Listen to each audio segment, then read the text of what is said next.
Hey everybody out there in the internet world, it's your favorite revolutionary socialist, Hippinator 13, back for another episode of Fascism 101 and the religiously correct. You know what I mean? I'm watching the media today and I gotta tell you, man, social media, corporate media, they are just absolutely fawning over Killer Kamala Harris. You know, this is the cop city woman, keeping prisoners in prison longer than their, you know what I mean, than their sentences, to force them into slave labor. She's fully endorsed by Israel. She's a genocide. She's her, she's a younger female version of Genocide Joe. Anybody who's so on these liberals, these Bidenite liberals, oh my God, they're just absolutely fawning all over her too. You know what I mean? Just, oh my God, it's a black woman. You know what I mean? Well, you know what I mean? She's still a fascist and still an imperialist. It doesn't matter. We all across this country now, we have lots of black, Asian, Latino, white. It doesn't matter, male, female. You've even got a trans in the military, and one of the leading military leaders, you know what I mean, in her, helping carry out a genocide. Who's obviously not against it, or they would have already, they would have already cut ties with the military. If the Democrats were going to do anything about neoconservative Republican policies, they already would have done it. You know what I mean? They haven't.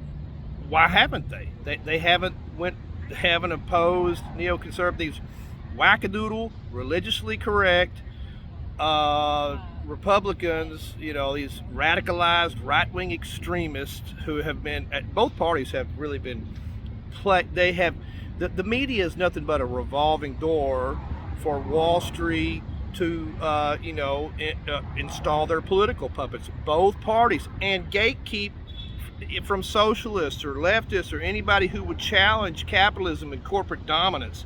It's literally fascism on steroids at this point.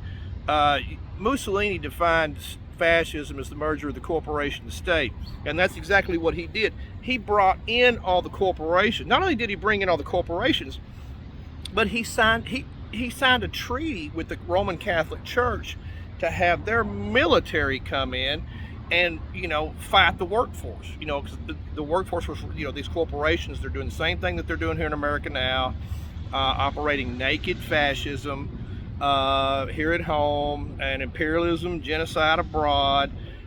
You've got so many military bases around the planet right now. The U.S. does. It would give Hitler a hard-on. I'm not even joking. It's just absolutely insane. The United States, we've got to have armed resistance, people. We've got to have mass civil obedience. It's the only thing that can beat Wall Street and its fascist duopoly. Both of these parties are the same. They've given money to each other. They do everything together. And people need to stop believing that these two parties are against each other. They're really not. It's all just a big old show. It's all a big old act. It's all choreographed. These people, you know what I mean? These people party together and sign it, get people and each other, kids in these fancy schools and everything. These parties are the same. Don't be fooled by the media.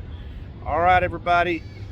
I got, as usual, you know what I mean, I got to cut this out. I'm sorry I don't have a fancy production studio or nothing like that, but I'm still trying to educate the public out here, you know what I mean, and just out here in nature in downtown LA. So, until next time, arrivederci.